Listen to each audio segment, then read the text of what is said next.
Желать удачи, творческого вдохновения, чтобы вот жизнь улучшалась вокруг, работы ваши улучшалась, качество, профессионализм, чтобы ваш повышался, и чтобы к вам приходили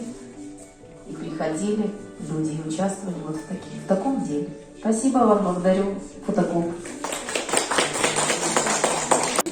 Первая выставка называлась «Экстраполяция», что и означало, конечно, применение опыта предыдущего фотоклуба «Караганда». Многое надо было понять, добраться опыта.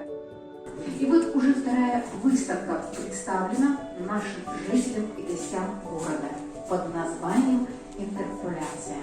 В этой выставке хотелось бы подчеркнуть новые решения и новые веяния в работе фотоклуба. Вот и фотоклуб идет в ногу с требованием сегодняшнего дня.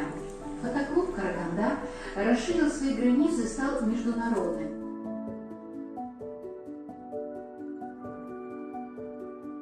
Число членов фотоклуба составляет уже 53 человека. На отчетную выставку было представлено более 700 фотографий.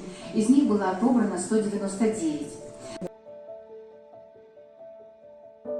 Это среда, где растут фотографы. И думаю, что фотоклуб, вы сказали, возродился 2 раза, но хочу поправить, это 3-е его возрождение. Ну, хочу пожелать всем успеха в дальнейшем творческом процессе.